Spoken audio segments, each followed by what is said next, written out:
Malakas na palakpak po kay Lord. Hallelujah. You are awesome in this place. You're worthy of all our praise, of all worship, of all thanksgiving, O God. Salamat.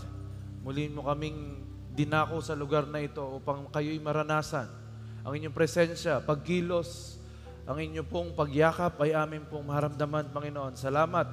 At kami po'y may ganitong pribilehiyo, O Diyos. Thank you so much, Father, for this wonderful day. Muli, kami po ay ina-acknowledge namin na kami maraming kakulangan at pagmamalabis sa inyo po, Panginoon. Kaya humihingi po kami ng tawad at nagpapalinis kami ng inyong banal at buhay na dugo ngayong oras na ito. Isuot mo po sa amin ang baluti ng katwiran at hayaan mo, O Diyos, malaya naming matanggap ang inyong mga salita ngayong araw na ito. Lord, speak to us. Correct us, O God. Rebuke us if necessary. Ilagay mo sa amin, Panginoon Diyos, yung puso na tumitibok gaya ng iyong puso, Panginoon. Hayaan niyo po na ngayong araw na ito, we will not only be informed, but we will be transformed by your word from glory to glory. Lord, lahat po ng papunta pa lamang sa lugar na ito, ingatan ninyo, makarating ng ligtas at payapa sa aming bahay-sambahang ito. And Lord, walang ni isang nariritong hindi tatanggap ng bagong bagay na mula sa inyo. Lord, lahat kami lalabas sa lugar na ito, may tinanggap, may kasagutan sa panalangin. Lord, may kagalingan, may kalayaan, at may pagpapalang walang halong kabalisahan. Salamat, Lord. We entrust to you everything. We declare the total defeat of the devil in our midst as we continue to proclaim the victory of Jesus on the cross of Calvary para po sa aming kaligtasan. Muli, Lord, ino-offer namin sa inyo aming mga buhay, even all the worship services all throughout the globe. Amin pong iniaalay sa inyo. Bless and protect our Apostle Bishop Art and Reverend Lynn sa Amerika, Panginoon, and let them come home with safe and sound and healthy body, spirit, and soul. Salamat muli, Panginoon. Sa inyo namin pinagkakatiwala ang lahat. We claim the victory. In Jesus' name we pray. Amen and amen. Amen. We may all be seated, please. Praise God. Let us all declare Luke chapter 4, verses 18 to 19. Sabay-sabay po tayo. Spirit of the Lord is upon me, because He has anointed me to preach the gospel to the poor.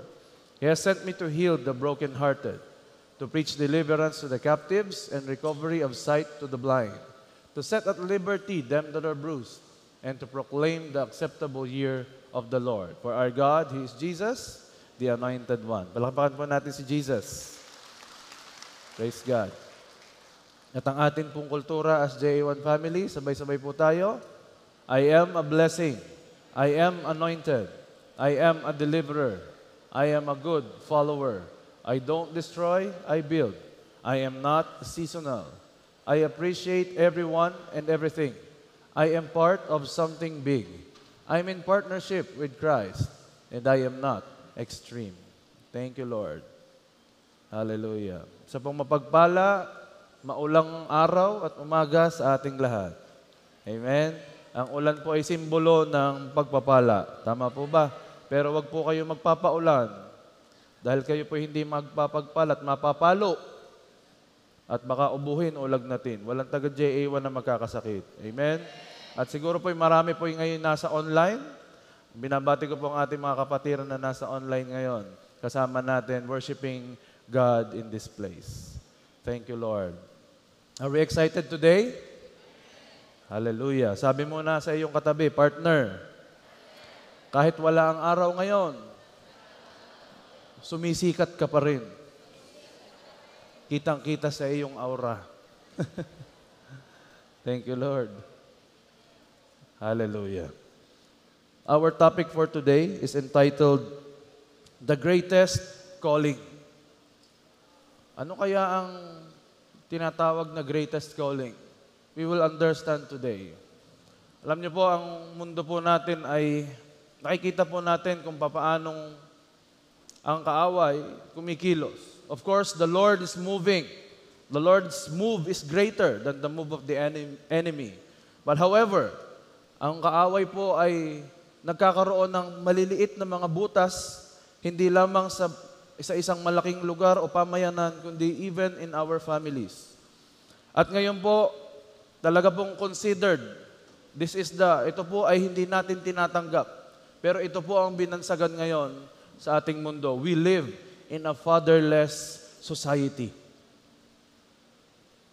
Paano mo nasabi, Pastor? Kasi ayon sa pag-aaral, ito po ay lumabas ng mga datos sa mga studies. 90% of homeless children came from a household without a father. Marami pong palaboy na mga bata, kaya sila naging palaboy sapagkat wala ang presensya ng kanilang mga ama. 85% of imprisoned youth, yung pong mga nakulong na mga kabataan, nagmula po sila sa isang pamilya na wala ang ama. 75% of youths suffering from substance abuse came from a household without a father. Yung mga na-addict po sa iba-ibang substance, hindi lamang drugs, even pornography, even in mobile games, lahat po na yan, they came from household without a father. 71% of out-of-school youth ay nagmula sa mga lugar na kung saan wala po ang ama. And 63% of cases of youth suicide came from a household without a father. Ano pong ibig kong sabihin? Is this a natural situation? Normal po ba ito? Hindi. Bakit? Kasi sinabi na po ito noon. Bago po matapos ang Old Testament, nasaksihan ni Lord na Israel is fatherless that time. Malachi chapter 4. Ito po yung pinakahuling mga verses sa Old Testament. But before the great and terrible day of the Lord comes, I will send you the prophet Elijah. Bago daw po bumalik ang Panginoon, at dumating ang kanyang paghuhukom, ay darating daw po ang isang propeta na Elias, si Prophet Elijah. At anong gagawin niya? Verse 6, He will bring fathers and children together again. Siya daw po ang magtuturo at magsasabi na ang mga ama at mga anak ay dapat magkaroon ng magandang relasyon. Ay ano mangyayari, Pastor, pagka hindi ito nangyari?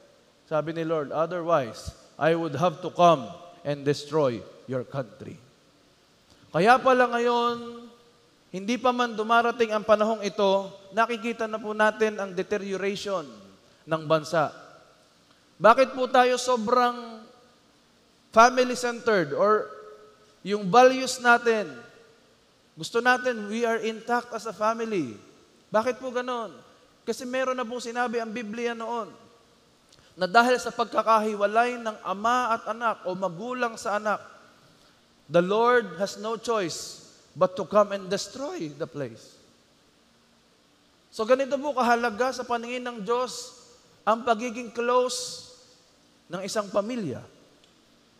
Kasumpa-sumpa pala ang bayan na kung saan ay walang close relationship ang ama sa anak.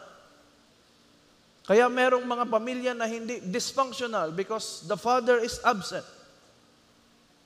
Hindi sapat na may tatay ka lang. Dapat close ang relationship ninyo. In the Old Testament, ganito po ang nangyayari noong panahong yon. Si Lord at ang kanyang mga Israelita, mga pinili niya. Yun po ang sitwasyon. May Diyos, may Panginoon, at ang kanyang mga nasasakupan. Slaves, kung ituturi. And in the New Testament, nag-iba na. Naging treatment na is father and son. The Old Testament, wala pa pong direktang pagsasabi na ako'y iyong ama. Pero pagdating ng New Testament, dito na nag-umpisa ang close relationship ng ama at ng anak.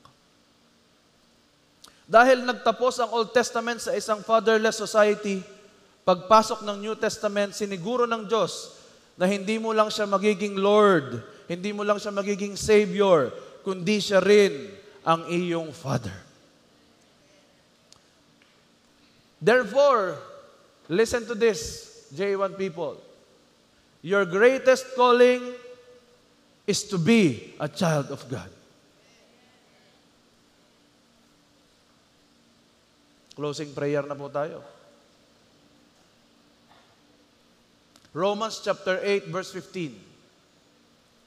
And you did not receive the spirit of religious duty, leading you back into fear of never being good enough. But you have received the spirit of full acceptance, enfolding you into the family of God. And you will never feel orphaned.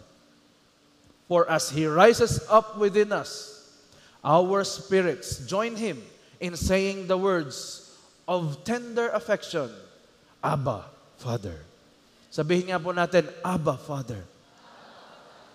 Pastor, sinabi mo na ang greatest calling ay maging anak ng Diyos. Hindi ba ang pagpapastor? Hindi kaya yung pagiging reverend? Hindi po. Bakit? Ang pinakamataas na posisyon ng isang tao in relation to God is being a child. Dahil yung pastor, yung reverend, yung bishop, lahat po ng mga naglilingkod sa Panginoon, they are all just limited to servant positions. At hindi pwedeng makuha ng pastor ang biyaya at pagpapala ng isang anak ng Diyos. Ano ibig sabihin? Di ba ang pastor, di ba pastor ang pagiging lingkod o pastor ng Diyos ay anak din siya ng Diyos? Kaya siya naging pastor, kaya siya naging lingkod. Yun nga po ang problema. Nakakalimutan na ni pastor na siya pala'y anak ng Diyos. Kasi lahat ng pagkakataon, ang kilos niya ay magiging isang pastor lang. Yung worship leader, nakakalimutan niya na hindi lang siya worship leader, na siya'y isang anak ng Diyos. And this is the greatest calling that we could have. Nakakalimutan natin na bago pa tayo naglingkod sa Diyos, naging anak muna tayo ng Diyos. There is the so-called, kita niyo po yung aking mga binigyan diin dito. There is the so-called the dilemma of a religious duty spirit. Ito po yung sinasabi niya na I have to earn the approval. I have to earn the love of my Father, of the love of God. Nako-correlate po natin ang pagpapala, biyaya, promotion o increase ay makukuha mo kapag ikaw ay naglilingkod. Na kung mas mataas ang level ng paglilingkod mo, mas mataas din ang pagpapala mo. Well, patingin nga po ng mga mukha ng mga nasyak. I will shock you now. Patingin nga ng mukha ng nasyak. Sabi nung isa, patingin ng mukha ng nasyak. Well, hindi ho ganon nagwo-work iyon. Hindi yan sa pataasan ng paglilingkod, ang pataasan ng blessing. Of course, may nagpapala ka ng Diyos. Dahil anak ka eh. Ngayon, hindi na po ba ako maglilingkod, pastor? Abay, kung wala kang utang na loob sa Diyos, huwag kang maglingkod. Pero kung tinatanaw mong utang na loob sa Diyos na ikikanyang iniligtas, ginawa kanyang anak, bilang pagpapasalamat mo sa Kanya, aba naman, paglingkuran mo siya. Pero hindi mo sasabihin, naglilingkod ako sa iyo, Panginoon, pagpalain mo ako. Maling encouragement sa paglilingkod kapag sinabi mong, brother, maglingkod ka na at pagpapalain ka ng Diyos. Lahat na naglilingkod ay pinagpapala ng Diyos. Eh paano kung hindi siya pinagpala, anong kanya mararamdaman? Paano kung nung siya ay naglingkod, iniwan siya ng kanya mga mahal sa buhay? Paano nung siya ay nagsimulang mag-preach ng Word of God, tumalikod ang lahat sa kanya? Anong mararamdaman niya? Sabi niya, pagpapalain ako pag naglingkod. Pero nung ako'y naglingkod, ganito nangyari sa akin. Anong gagawin natin kay Pablo? Si Pablo na isang negosyante, isang matalinong tao, nung siya po ay naglingkod sa Panginoon, ang sabi ni Lord, pinili ko ito para mag-suffer habang siya'y naglilingkod. So paano yun? Conflicting ito kapag sinabi mong maglingkod ka at pagpapalain ka. That is the dilemma of a religious duty spirit. Ang tinanggap mo daw ay hindi isang spirit of religious duty. Ang lingkod ng Diyos na may ganitong espiritu, kapag nanalangin niya at hindi niya nakuha, nagtatampo sa Diyos. Ito ang gagawin niya.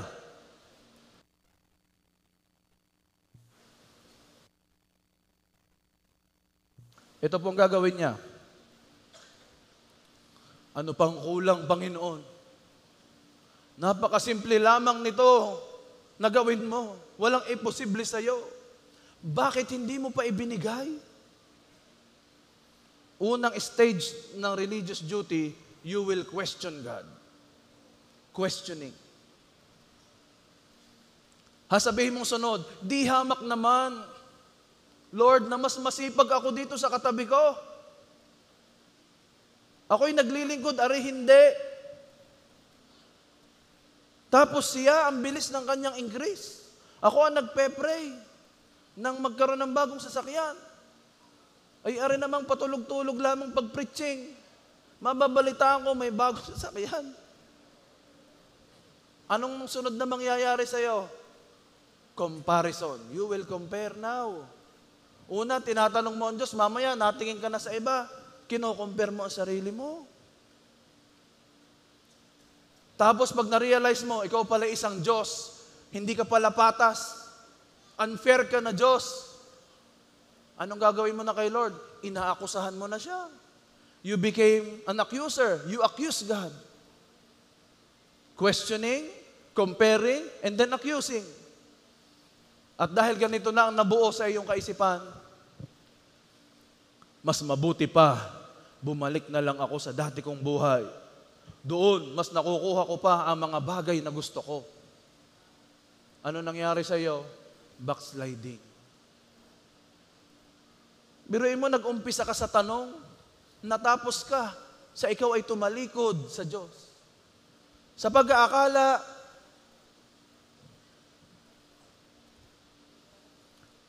hanggang nalaman mo na meron kang halimaw sa iyong kalooban na ikaw mismo ang gumawa.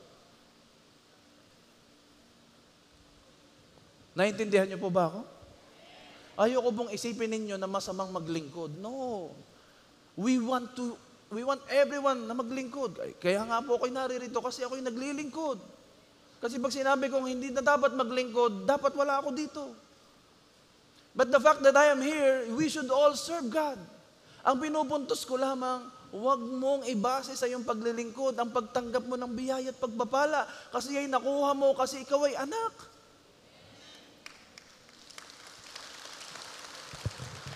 Kapag ba ang Diyos ay mayroong pamana o kapag ang isang magulang ang may pamana, anong sinasabi niya?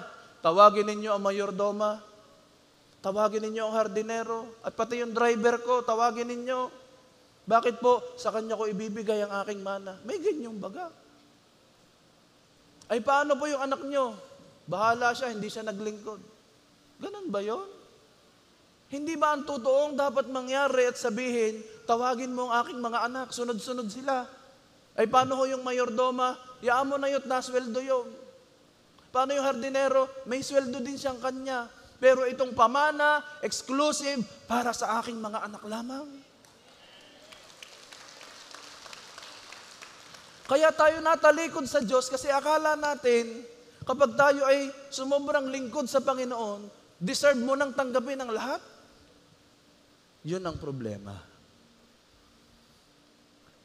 Merong root cause yang salitang, yang hurt na nararamdaman ng isang lingkod o ng isang Kristiyano.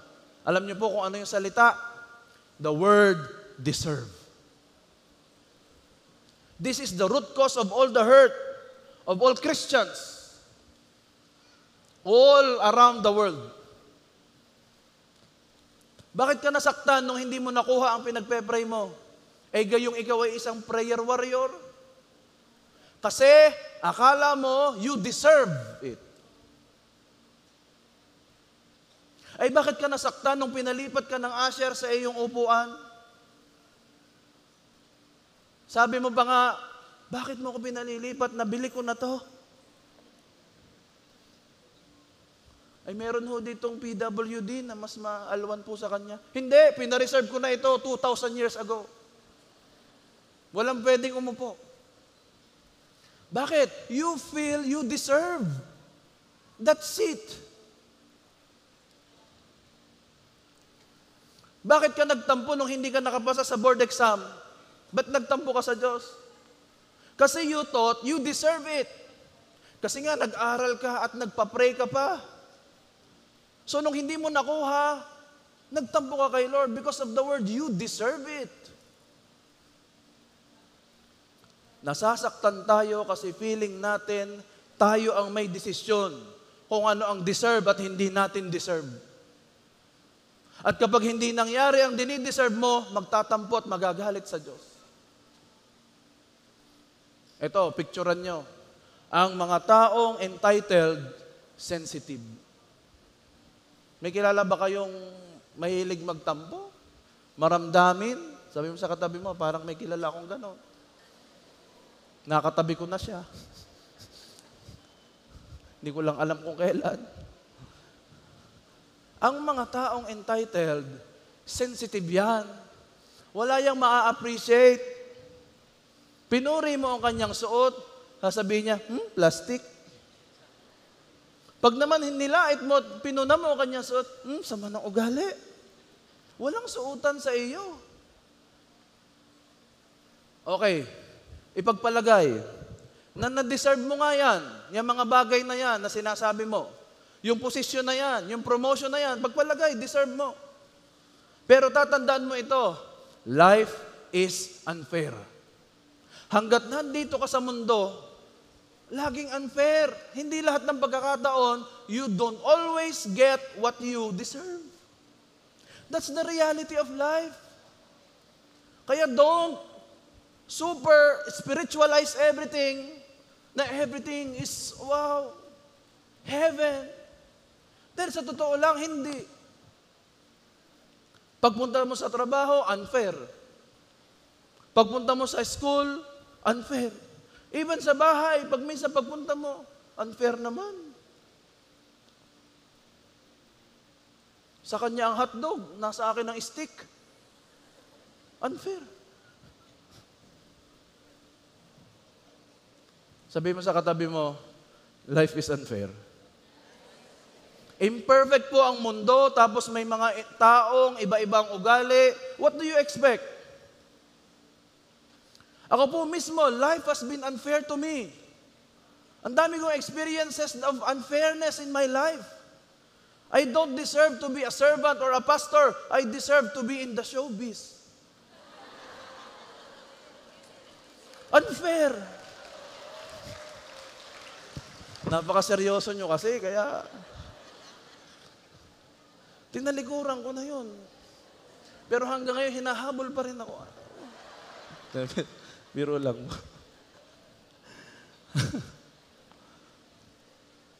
Alam nyo, wag mong palitan yung tao.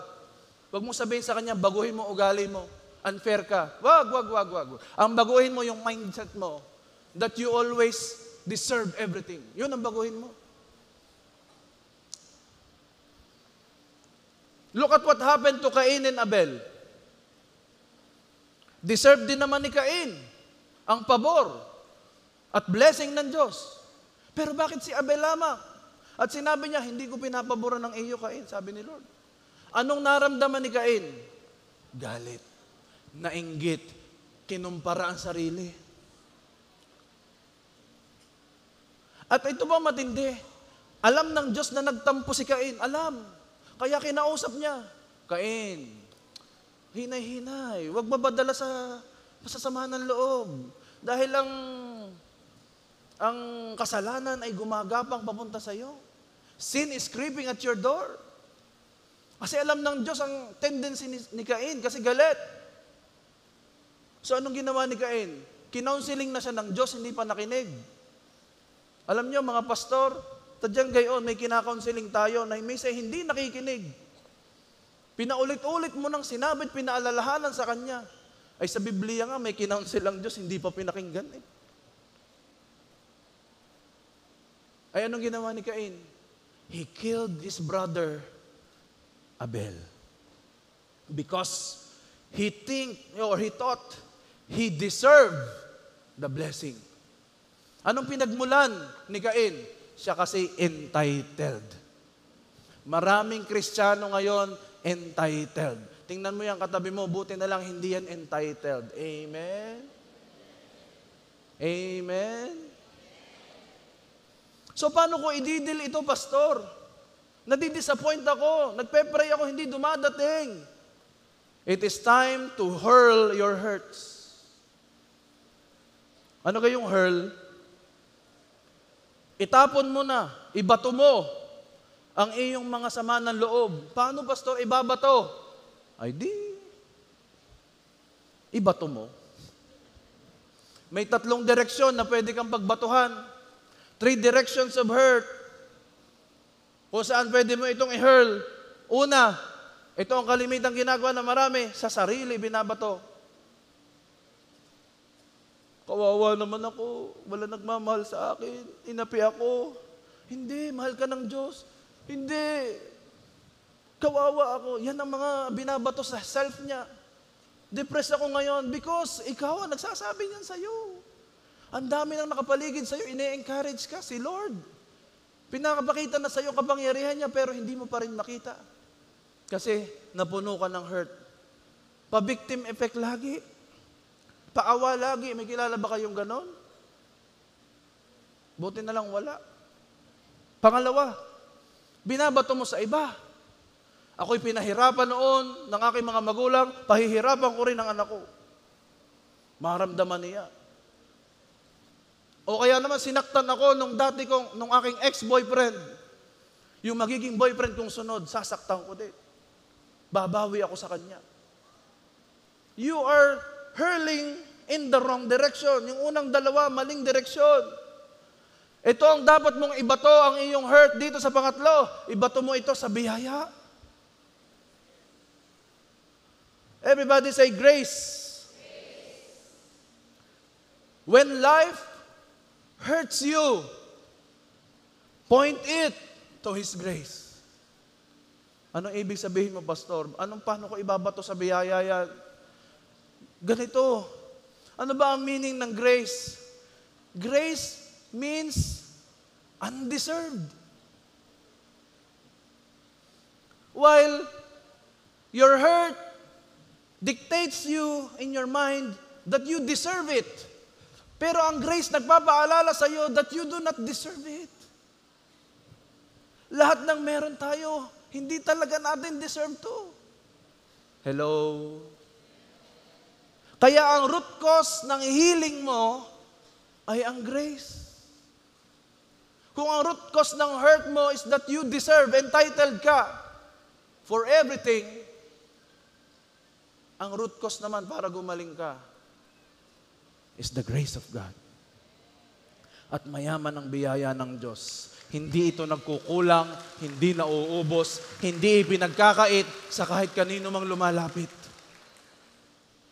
Kasi, okay, sige. Sabihin na natin you deserve. Usapang deserve tayo. Usapang deserve. Sabihin na natin you deserve. Gusto mo, fair. Gusto mo, i-deserve mo. Okay, ito ang deserve mo.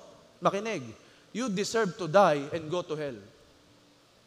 Gusto mo, sabihin na natin ng totohanan kung ano ang dinideserve ng tao? To die and go to hell. That is what we deserve. So pasalamat ka at ang binibigay sa iyo ng Diyos ay hindi mo deserve.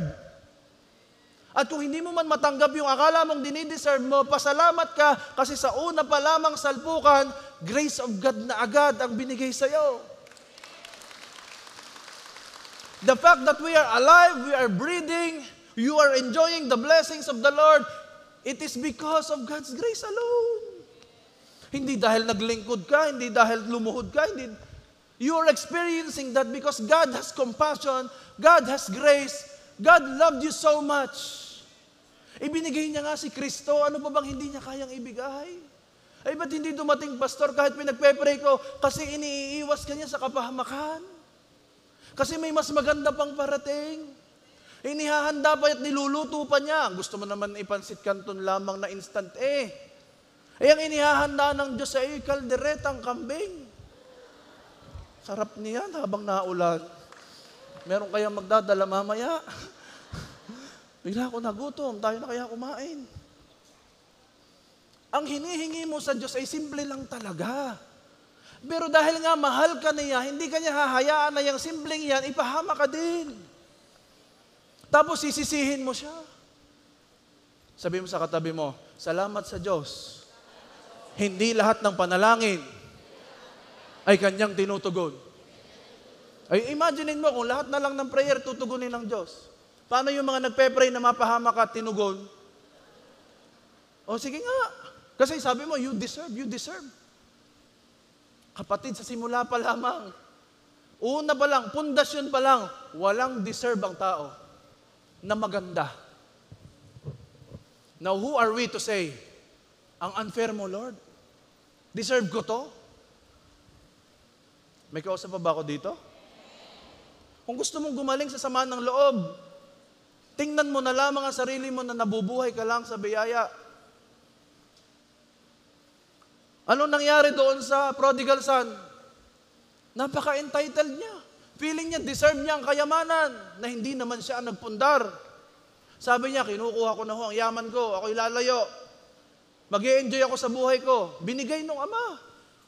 O ano nangyari sa kanya? Nagkahirap-hirap siya hanggang doon sa point na siya ay na-realize niya, aba, ay kasalo ko na yata ang mga baboy Wala na akong makain kundi kaning baboy. At doon pa lamang siya nagkaroon ng realization na bumalik sa kanyang ama. Kaya pala po pagka meron kayong kilalang entitled, medyo mayabang, huwag nyo isama sa mga samgyup, huwag mga milk tea, ang ipakain nyo ay pigrulak. At pag yung nakatikim ng pigrulak, marirealize niyan, hindi ko nga pala deserve ang mga... Kaya, hindi po ako nagpa-plug dito ng kahit anong produkto. Disclaimer lamang. May kausap pa po ba ako dito? Kailangan mo bang mapapunta sa pinakamababang posisyon para ma-realize mong hindi ikaw ang magdidikta sa buhay mo at sa sitwasyon mo? Diyos at Diyos pa rin because it's never about us. It's always about Him.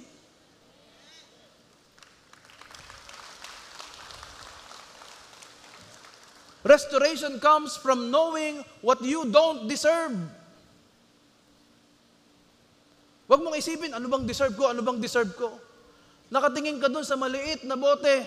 Samantalang ay binigay sa iyo ng Diyos ay isang malaking galon. Pero nakatingin ka lang dun sa maliit na bote. Kawawa naman ako, hindi ko ito na-receive. Pero itong binigay na sa iyo, hindi mo napapansin. Ang isipin mo, ano ba yung mga hindi ko deserve na natanggap ko na? Laging iniisip mo, ano yung mga deserve ko na hindi ko pa natatanggap? Baligtarin mo, ano yung mga nasa akin na hindi ko deserve? Tingnan mo yung katabi mo, kung asawa mo yan, praise God, hindi mo deserve yan, pero binigay sa'yo. Kaya nga, pastor, isasauli ko na Ay, wag! Kita mo, kaganda niya, ikaw ay kabait. You deserve. Grace is receiving what you don't deserve. Christ received what He didn't deserve. Tinanggap mo na. Yung biyaya na hindi mo nga karapat-dapat tanggapin. Paano nangyari yun, pastor? Kasi si Christ ang naunang tumanggap ng hindi niya deserve. Yung kaparusahan na dapat ay atin, sinalo ni Kristo. Para ikaw ay makaranas ng buhay na ganap at kasiyasiya at buhay na walang hanggan. We must start from that. Yun dapat ang starting point natin. Hindi yung mga kung ano-anong akusasyon at tanong sa Diyos kung bakit hindi dumating ito, bakit ganon. Kulang pa ba ang paglilingkod ko? Hindi ganon. Grace is Christ taking what's yours and giving what's His. Yung parusay inako niya at ibinigay niya sa'yo, ang kasaganaan. Kinuha niya ang kahirapan para ikaw'y mabuhay ng masagana. Kinuha niya ang kabigatan ng buhay para gumaan ng iyong pamumuhay. Kinuha niya na ang sakit karamdaman para ikaw ay gumaling. Woo! Grabing biyaya. Sabihin nga natin, grabing biyaya. Minsan talaga may mga pain na hinahayaan ng Diyos not to punish you, but to keep you on your knees. To stay grounded, knowing that we don't deserve anything. Sometimes victory is not when He takes away the hurt, but when He makes you stay on His grace. Victory is na, hindi mo sasabing victorious ka na pag wala ng pain. Hindi yun. Ang victory is na intindihan mo na kahit may pain ka, pero napakayaman ng biyaya ng Diyos. Si Pablo po, siya ay merong thorn in the flesh na ipinagpe-pray niya sa Diyos na alisin ng Diyos sa kanya. Yung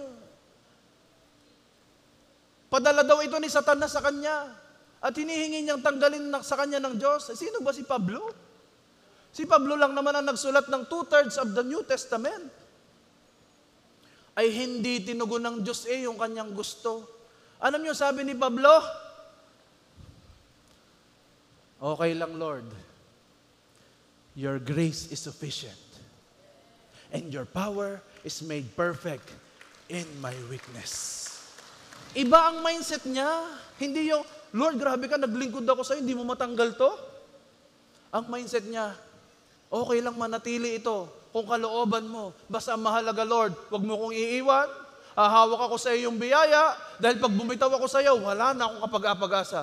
Ang taong bumibitaw sa Diyos, nawawalan ng pag-asa. Pero kapag nakakapit ka sa Kanyang biyaya, laging masaya at maganda ang pagpapala. Sabihin mo sa kaliwat kanan mo, huwag kang bibitaw kay Lord. Hawak mo na siya, nakapitan mo na siya. Huwag kang bibitaw. Kasi ang Diyos hindi bumibitaw sa iyo, hindi sumusuko sa iyo. That is the dilemma of a religious duty spirit. Pero may power naman ang isang full acceptance spirit. Kasi binasa natin kanina, we received a spirit of full acceptance. Sabi ng Romans 8:15.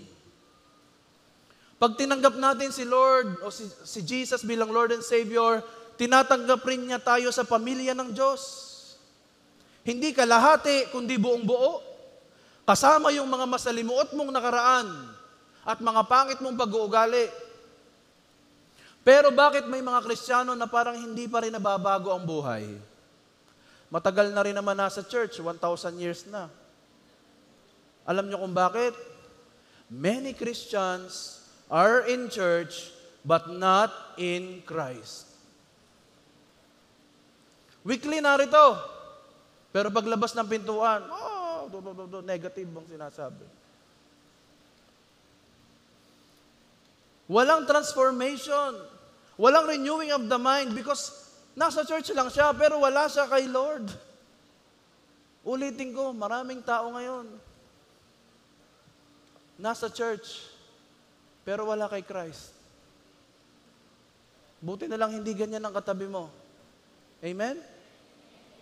Parang mahina ang amen ah. Walang taga JA1 na nasa church lang. Lahat tayo na kay Kristo. Naglilingkod ka lang kay Lord pero hindi mo kilala ang pinaglilingkuran mo. 2 Corinthians 5:17. Therefore, if anyone is in Christ, he is a new creation. The old has passed away. Behold, the new has come. Ito yung bagong buhay na pinapanahanan ng Holy Spirit. Yung old creation, walang Holy Spirit yon. Yung new creation, meron ng Holy Spirit. Ngayon, ang tanong ko, sino si Lord sa iyo ngayon? Ay, siya po ang aking healer. Siya ang aking provider, ang aking Savior. Pero kailan mo siya tinuring na Father? Alam mo, pag medyo matagal ka na kay Lord, nawawala na yung pagka-Father image niya sa'yo. Nalilimutan na yun. Nagpastor ka, ang akala mo si Lord ay pastor mo din. Akala mo siya'y makikinig ka ng instruction sa Kanya at susunod ka. Nakakalimutan mo na bago ka naging pastor, naging leader, naging elder, naging anak ka muna. At nung ikay nagpastor, hindi naman nawala ang pagiging anak mo. Nung ikay naging leader, hindi nawala ang pagiging anak mo at na-dissolve. No, it is still there. Yun pa nga ang prevailing character na meron ka at nakikita ng Diyos sa'yo. Hindi niya binabantayan, ay ang galing ng anak, ang galing ng pastor ko. Hindi ganon.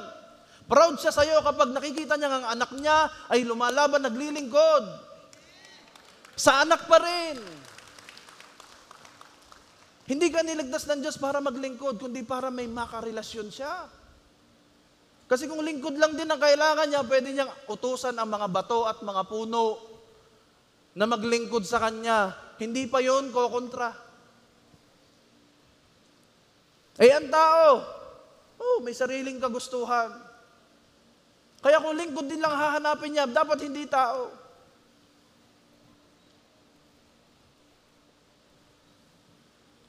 At kapag nawala na ang pagka-Father ni Lord sa iyo, magkakaroon ka na ng tinatawag na orphan spirit.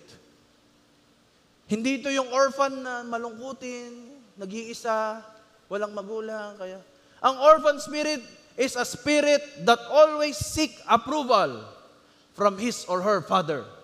Kahit may tatay ka, pero hindi mo siya makitang tatay kasi akala mo siya ay iyong taga-approve lamang.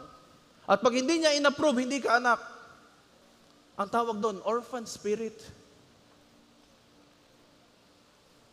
Hindi ka naman naging anak mula nung ikinagwalis. Kailan ka nagsimula ang pagiging anak mo? Nung natulong ka na sa magulang? Nung nakatapos ka na ng pag-aaral, saka kita ituturing na anak? Ganun ba yun? Pagkapanganak mo ba lamang, ay anak ka na, wala ka pang ginagawa kundi umiyak at magligalig. Wala ka bang ginagawa para tulungan ang magulang mo? Actually, ikaw ay nakakapuyat ka. Pero anak ka na. Huwag dapat tayong magkaroon ng orphan spirit. Sabi dun sa Romans 8:15 na binasa natin kanina, we are not anymore orphans. We don't need to be orphans anymore. Sa pamilya po, normally kapag may mother, parang may thought na yung mother, mapagmahal yan lagi. Accepting yan. Mother yan eh. Tapos ang normal na thought pag father, takot. Kailangan aprubahan ako ng ama ko. Kailangan kumilos ako ng ganito para ang aking ama ay matuwa sa akin. Ano, robot? Parang lagi mo dapat i-earn ang approval ng ama mo. That is a dysfunctional way or system of a family. Psalm 37 verse 23. The Lord directs the steps of the godly. He delights in every detail of their lives. Approval ba kamo ang hinahanap mo? Ito yun. Masaya siya kapag hinahayaan mong i-direct niya ang steps mo. Parang ganitong itsura sa picture na ito. Ganito. Para kang isang ama. Sino po dito ang may anak na ganito kaliit? 2 years old. Nagsisimula pa lang siyang maglakad, 1 year old. At yung ama po'y tuwang-tuwang alalayan. Yung kanyang anak. May nakita na ba kayo na 2 years old? Or 1 year old? Nagagalit sa ama kapag siya inaalalayan? Meron ho, yung anak ko ayaw magpapigil talaga . Ito Ito ho ang image natin sa Diyos. Pastor, hindi na po ako ganyan ngayon, hindi na po ako baby Christian. Ang tinutukoy nyo yata ay mga baby Christian. Yan, iaalalayan ng Diyos yan, baby Christian ako'y pastor na, ako'y leader na. Hindi po ito about being a baby Christian. Ang figure na ito is not about being a baby Christian or being an immature Christian. This is about being a childlike Christian. Iba ang childish sa childlike. Ito yung kahit leader ka na, pastor ka na, reverend ka na, malayo na naabot mo sa paglilingkod, pero ikaw pa rin, alam mo sa sarili mo, you are a daddy's girl or a daddy's boy. Sinong daddy? Si Lord. Na pwede ka pa rin magsumbong sa Kanya, pwede ka maging honest sa Kanya, that He is still your Father and you are His child. Kahit established ka na on your own, gusto mo ba rin i-establish ng Diyos ang bawat lakad mo? Anak, hakbang sa unahan, sa kaliwa, sa kanan. Nalito na ako kung saan ang kaliwat kanan. Sa kanan, harap uli. Ganun po magdikta ang Panginoon, step by step. Ay ang gusto po ng mga tao Lord, pakita mo na ang 1 year ko. Hindi nga ganun Ang gusto ng Diyos, magre-rely ka sa Kanya. Ang gusto ng Diyos, inaasahan siya. Kaya pag inasahan mo ang sarili mo, ginagawa mong Diyos ang sarili mo. May kausap po ba ako? Hindi po bang baby Christian ito? Kapag ganito ka sa harapan ng Diyos, childlike ka sa harapan ng Diyos, hindi ka baby Christian, you are matured. Yun ang tunay na mature na Kristiyano. Ganyan. Nagpapaalalay sa Diyos. Ang immature Christian, hinaalis ang kamay wag mo ko hawakan, alam ko lang gagawin ko. 1,000 years na akong born again. Yun ang baby Christian. Pero kung ikaw ay ganyan, Lord, hawakan mo ako, di ko alam. Susunod ako sa iyo. Yan ang matured. Baligtad Akala natin yung matured, yung wow, alam ko na ang gagawin ko sa buhay ko. Kasi ang dami ko ng pinagdaanan. Sinamahan ako ng Diyos noon, hindi ko na siya kailangan ngayon. Yun ang akala mong matured. Ang tunay na matured, kahit ang dami ng tagumpay na pinagdaanan, kumakapit pa rin sa Diyos. Lord, hindi ako mananangan sa lakas ko, sa experience ko, sa iyong biyaya ako hahawak. Iyon ang matured. A childish Christian acts matured in front of God. Pinagyayabangan ng Diyos. Matured ako. Pero, a matured Christian acts childlike in front of God. Kaya yung mga, alam ko na, gagawin ko dyan. Immature yun, childish yun. Minsan kahit alam mo na ang gagawin mo, kailangan mo pa rin sabihin, Lord, tama ba itong gagawin ko? Tulungan mo ako. Pigilan mo ako kung hindi ito. Yun ang matured. Sabi mo sa katabi mo, buti na lang matured ka na. Hindi pwede sa baby Christian nyo kasi pag baby Christian, nagmamadali yan, naiinip yan, lalakad yan ang kanya. Pastor na ako, ba't pa ako magbabasa ng Bible? Leader na ako, bakit ko ba? Yan ang mga baby Christian. Pero pag childlike ka, inaalis mo ang over-familiarity mo sa Diyos. Nilalambing mo pa rin si Lord. Gusto mo pa rin siyang mayakap at marinig. Kung ikaw ay isang tatay na naririto, please, huwag kang magkakaroon ng favoritism sa pamilya. Huwag kang magkakaroon ng, ito yung anak kong ito, paborito ko ito, sasabihin mo pa sa lahat. Ang anak mo 4, naririnig. Sasabihin mo, ang anak kong pinaka-paborito ko sa lahat. Yung 3 walang kwentang mga yan.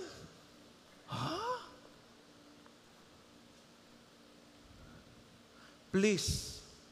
Kung may paborito ka mat hindi mo maiwasan, pastor, hindi ko maiwasan ari ang mabait, ari ang matulungin. Paborito ko ito.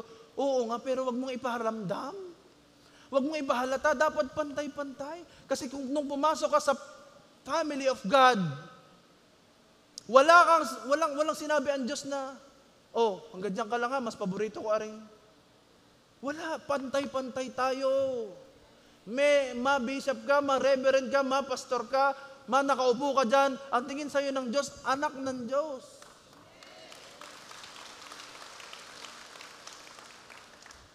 Hello? Proverbs 28, verse 21. Playing favorites is always a bad thing. You can do great harm in seemingly harmless ways. Nakala mo, you're doing great? It is a bad thing. Buti na lang walang favoritism kay Lord. Pantay-pantay lahat sa kanyang paningin. Bakit? Kasi lahat na may biniyayaan lang. Yung isa nga lamang ay talagang masidhi ang paglilingkod sa Diyos. Tinawag talaga siya ng Panginoon para sa gawaing iyon. Praise God. Pero mo sasabihin, you are lesser than that person because you are just here. Pantay pa rin. Kaya nga lamang, yung mga taong talagang close sa Panginoon, laging lumalapit, ay di sila ang mas nakakahingi. Sila ang mas nabibigyan. Pag nagpatak ang 50 sa bulsa ng ama, sino ga ang nakakakuha? Yung asawa daw. Hindi, yung kung sinong anak na laging kasama. Laging nakabuntot. Kaya lang ng mga makakuha nun na yung tulog. Ay siyempre yung laging kasama. Kaya ang tanong dito, hindi patagalan sa Panginoon. Ang tanong, palapitan sa Diyos. Dahil sa oras na siya'y namigay at nagbahagi sa iyo, alam ka naman tawagin nga yung, tawagin mo yung ano. Ay nakahanda na nga siyang mamigay eh. Ay di kung sinong nariyan at malapit. Amen? The power of an Abba. Alam niyo yung Abba Father. Kaya daw tayo nakakalapit sa Diyos at natatawag natin siyang Abba Father. There is power in this word. This is an Aramaic word which means my Father. At dalawa po ang nangyayari kapag ka may Abba. It means you are declaring that God is your source. Kahit anong gawin mo bilang lalagyan ka lang. Ano bang mas binabayaran sa pizza? Yung kahon o yung laman? Sagot naman. Oh. Kahit anong pagandahin mo. Meron nga po akong alam ay nakalagay lamang sa paper bag na wala namang pangalan. Pinipilahan. Bakit? Abay, masarap eh. Kaya ang halaga ng isang bagay ay hindi base sa kanyang lalagyan, kundi base sa kanyang laman. Kaya kahit gaano kakaganda bilang lalagyan, ang tanong, anong laman mo? Sumasalo ka ba ng living water? O doon ka sumasalok sa mga naiwan ng blood control, ng mga putik? Tanungin natin, kahit pa ang iyong lalagyan ay mamahalin, 100,000 pesos ang iyong lalagyan. Ano kang mahal? Doon mo naman isinasalok sa baha. Tapos iinumin. Matutuwa kayo. Ay doon na ako sa paper cup lamang at sinalok naman sa sariwang tubig. Doon na ako iinom. Kapatid, ang binababa sa iyo ng Diyos ay sariwang tubig lagi. Siya ang source para kang pipe na nakakonekta sa langit. Hello?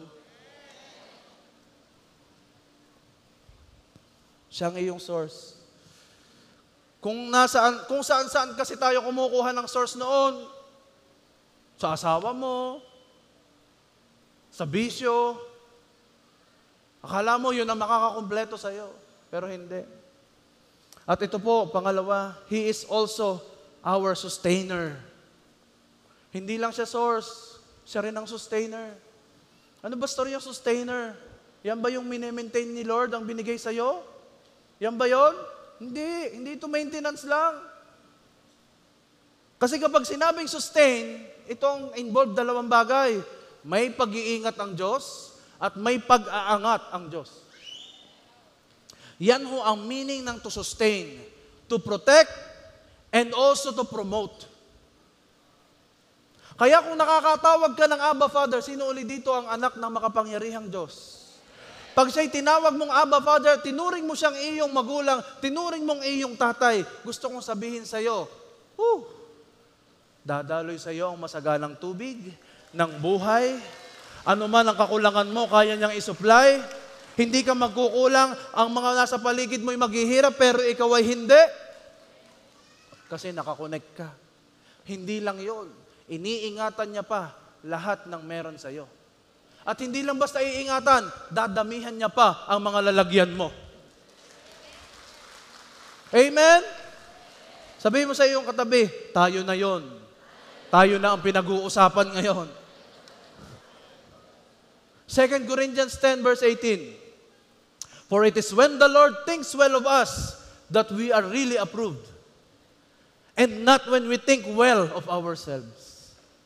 Ang isipin mo ay kapag ang Diyos ang nag-isip sa'yo ng maganda, you are approved. Pag sinabi ng Diyos na approve yan, kahit kumontra ang lahat, walang makakakontra. Kaya gusto kong sabihin sa'yo, today, inaprubahan na ng Diyos, pinirmahan na ng Diyos ang parating mong sorpresa mula sa Kanya. Bakit? Kasi tinuturing ako nitong anak. Tinuturing ako nitong ama. Ako pala yung ama mo, ha? Yan ang gusto ko. Ginagawa mo akong tatay, sabi ni Lord. Pipirmahan ko na agad ang request mo. Hindi mo pa nga nire-request na binibigay na sa'yo.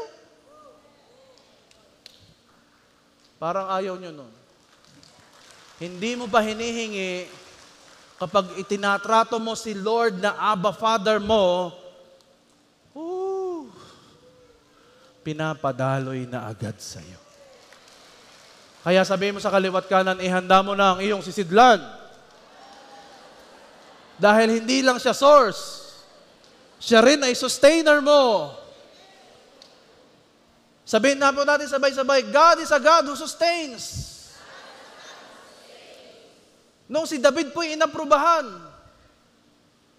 bilang hari ng Israel, siya ba'y na agad? 50 years old. Inaprubahan siya, 15 anyos, according to Bible scholars. Tinawag siya doon sa kanyang pastulan at inanoint siya doon ni Samuel. He was very young, a teenager. May iba pa nga pong Bible scholars na nagsasabi, 12 years old lamang si David noon. 12.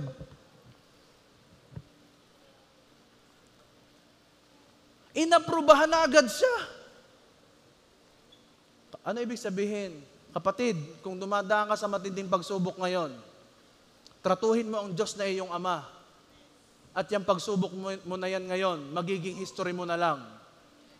At ang destiny mo, kalapitan sa Kanya. After 22 to 25 years pa, noong si David ay maging hari ng Israel, naging hari muna siya ng Judah, hanggang siya po'y inanoint bilang hari na ng Israel. He was at the age of 30 nung siya'y naging hari ng Judah and 37 nung siya'y naging hari ng Israel. Inaprubahan na agad sa umpisa. Sino ditong naniniwala kapag inaprubahan na ng pinaka-CEO, wala nang magawa ang mga nasa mga managerial position? Amen? Ay, ang ama mo'y CEO ng langit at lupa. Tapos yung hinihingi mo'y napakasimple naman yan sa Kanya. Ang tanong, nagpapakaanak ka ba? Pagka ikaw ay naging anak, lumalapit ka sa Kanya kahit wala kang hinihingi. Yun ang anak. Dahil ang hindi anak, kilala ng Diyos, lalapit lang pag may kailangan. Masipag mo may kailangan ka, Pero ang isang anak na talagang lumalapit sa Diyos, wala siyang hinihingi, Lalapit lang, yayapos lang, daddy palambing lang. May kailangan ka ba? Wala po. Masaya lang ako na nandito ka. Tuwan-tuwa yung ama. Ito ang anak ko. Naku, aalalayan ko talaga ito saan man siya magpunta. Kasi asang-asa siya sa akin. Amen. Yan ang hinahanap ng Diyos sa mga Kristiyano ngayon. Tamang maglingkod. Kasi maglilingkod, pribilehiyo iyan. Kahit hindi ka pabigyan ng pagpapala at naglilingkod ka na, ay tama lamang. Kasi may buhay na walang hanggan ka na. Pasalamat mo sa Diyos na siya'y paglingkuran mo. Pero kung yan ang aasahan mo para sa pagpapala, mali ang iyong perspektibo. Kaya ka pinagpapala kasi nagpapakaanak ka sa Kanya. At yun ang hinahanap niya, yung mga anak. Hello? Tayo po'y tumayo.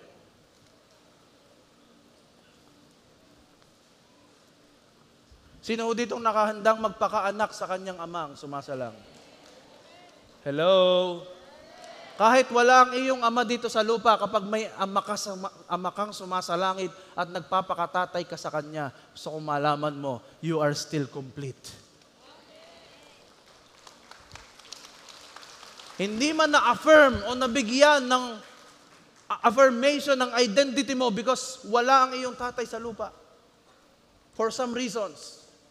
Pero ngayon, merong tatay sa langit na kung ang mabuting ama nga sa lupa, binibigay ang lahat, how much more? Ang napakabuting ama sa langit ang ipagkaitang ka. I will end with this story. Meron pong isang bahay ampunan na stuffed siya doon. Nag-share siya kung paano nangyayari ang pag-aampon tuwing may darating na mag-aampon. Pinakakain daw ng ayos sa mga bata, pinaliliguan ng ayos, binibihisan ng maganda, pinababanguhan, inaayusan, ihehilera doon sa lugar na kung saan siya pipili yung nag-ampon o yung mag-aampon. At ito namang nag-aampon, tatanungin yung staff, sino ka dyan ang pinakamabait? Aray maganda, aray gwapo, napipisil ko are, kaso'y arigay mabait, arigay masipag. Maayos bang ugali ng batang ito? Sanay na ho ang mga bata sa heartbreak. Kasi sa 10, minsan ang kukunin, isa lang, 2. They have this hope na magkaroon ng pamilya o ng magulang. Pero, hope na lang yon. Kapag may napili na, the hope dies. Ito ang normal proseso ng adoption. Pinipili yung pinakamaayos, pinakamaganda, pinakamabait. Pero alam nyo, kakaibang pumili ang Diyos. Sa Diyos, sino dyan ang batang pinakamakulit? Yan ang pinipili ko.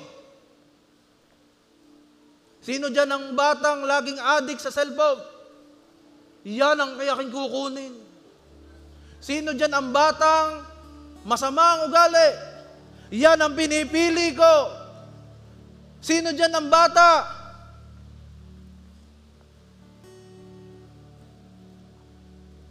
na nireject na ng lipunan? Sa akin, pipiliin ko siya.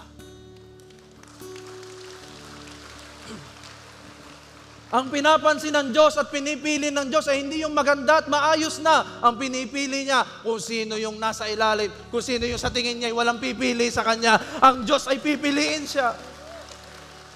Kaya ganun tayo, wala namang kapili-pili sa atin. Kasungit mo nga. Kadami mo bang utang noon? Ulit-ulit mo bang sinusumba ang Diyos? Pero bakit ka narito ngayon? Kasi pinili ka. In spite of what you've been through in the past. Hindi tiningnan ng Diyos yun. Ang tiningnan niya, ito'y pinipili ko kasi sa Kanya ay maiitaas ang aking pangalan. Kaya wala kang deserve sa mundong ito. Everything is undeserved. But because of God's grace, because He being your Father, who loves you so much, gave you His life. Sabi nung staff, wala akong pupunta sa ampunan na pipiliin ay maganda, mabuti, maayos. Wala. Tayo'y pinili ng Diyos kahit tayo nasa putikan. Kahit nang pagtingin niya sa'yo, ang dumi, ang pangit, walang kahilakas-lakas, parang walang kapag-apag-asa, pero ang Diyos, ikaw pa rin ang pinili. Tayo pa rin ang pinili. Kasi siya'y tatay na nagbabago ng buhay. Pupurihan mo ang iyong amang sumasalangit. Come on. Pasalamatan mo siyang pinili ka kahit hindi mo deserve. Nandito ka sa isang aircon na lugar, sumasamba sa Kanya, hindi natin ito deserve, pero dahil sa Kanyang kabutihan, sa Kanyang biyaya, we are experiencing this. Kaya pwede ba ngayon? Pasalamatan mo naman siya. Kailan mo tinawag siyang Abba Father? Kailan mo siya tinawag na nagpakaanak ka sa Kanya? Yung anak na bumibitin-bitin, humahabol-habol, yung anak na nagbabalanse pero inaalalayan ka niya. Kailan yun? Ang tagal ng panahon na ikaw ang nagmaniobra ng buhay mo. Panahon na nakahanda ang tatay mo. Today, you will experience the love, the affirmation of your Father in heaven. Close your eyes. Close your eyes.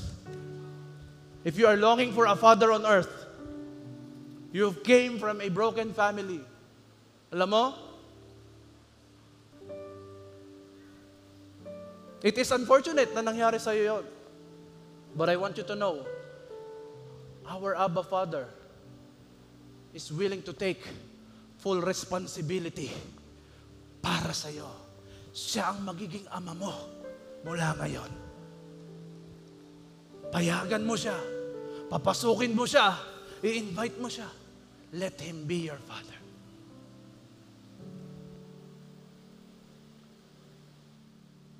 Kausapin mo ang iyong Diyos na nasa kalagitnaan ito ngayon.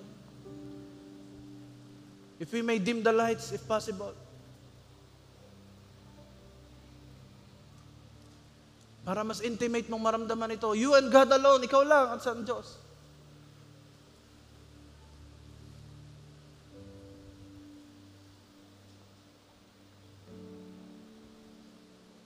Ikaw lang at ang Diyos.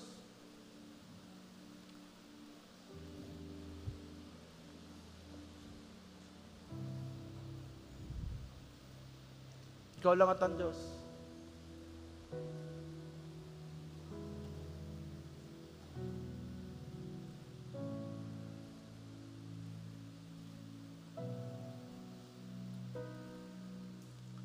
Oh, the love of my Father is deeper than any love I know. Oh, the grace that He shows me, His love overwhelming, this I know.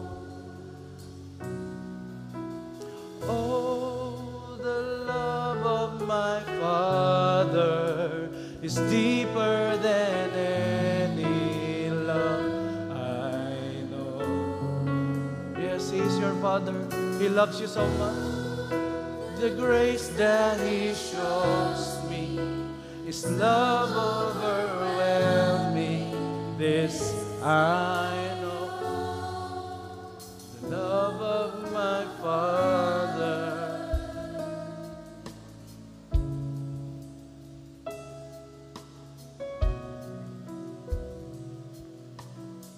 Come on, focus kay Lord.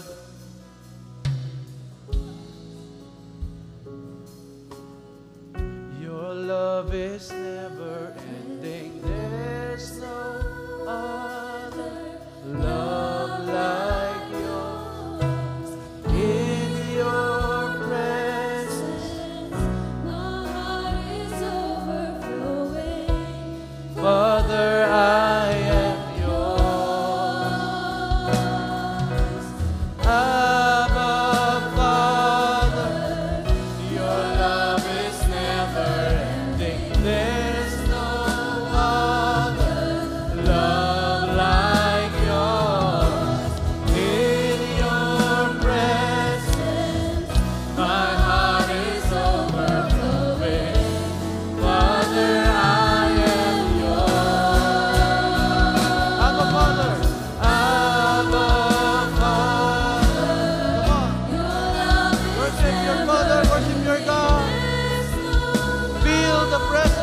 Father now. In your presence, my heart is overflowing. Father, I am yours.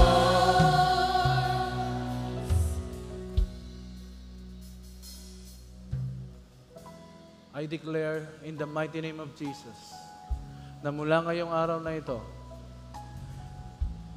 ikaw ay hahabol, lalapit sa iyong amang sumasalangit. Hindi dahil sa kanyang pwedeng gawin sa iyo, hindi dahil sa kanyang pwedeng ibigay sa iyo, sapagkat siya'y amang nagmamahal sa iyo, na ibinigay niya na ang kanyang bugtong na anak para ikaw na deserve ang impyerno. Ngayon, you deserve to be with your Father. Sabihin natin ang prayer na ito, Panginoong Jesus. Laksan mo, Panginoong Jesus. Salamat po sa ginawa nyo sa krus ng Kalbaryo. Nananampalataya ako na kayo ang aking Panginoon at ang aking tagapagligtas. Salamat po dahil kayo ang daan upang aking maabot ang aking amang sumasalangit. Father God, I am yours. Heal me, Lord. Kailangan kita, O Ama. Yakapin mo ako. Sa pangalan ni Jesus. And I declare in Jesus' mighty name, lahat ng mga nakaranas ng pain because of the absence of a father, I am right now releasing unto you the overwhelming love of the Heavenly Father na kayang punuan ang kakulangan na meron sa puso mo. I release this now upon you. Be healed in Jesus' mighty name. At nire-restore ng Diyos ang identity mo that you are loved, you are chosen. You are not anymore broken. You are now chosen as the son and daughters of the living God. Though you are not deserving, but He made you deserve it because of His grace. Sabihin natin, I love you, Lord. Sige, sabihin natin, mahal na mahal kita, Panginoon. Sabihin natin, amang sumasalangit, I love you. Oh, amang sumasalangit, I love you. Palakpakan mo siya, come on. Ang Ama na hindi mo nakuha sa lupa, nasa langit ngayon. He is looking down on you and loving you so much. Lord, I declare that our nation, Philippines, will not be a fatherless society. This will be a nation of fathers who are strong, who will value our families, and who will always give you the glory, who will imitate you, our Abba Father, as our role model. Pinagpe-pray ko ang bawat tatay ng JA1 family. I'm declaring that they will model to their children how to be a godly father. I declare that they will not only provide the needs physically and materially, but they will also provide the emotional and spiritual needs of their family. Sa pangalan ni Jesus. Salamat, Lord. We give you our praises. We give you our worship. Aming Ama, salamat sa yakap mo. Salamat. May Ama kaming kagaya mo. This is our greatest calling, to be one of your children. Salamat sa pangalan ni Jesus. Ang lahat ng mga niyakap ni Lord ay magsabi ng Amen and Amen. You may be seated, please.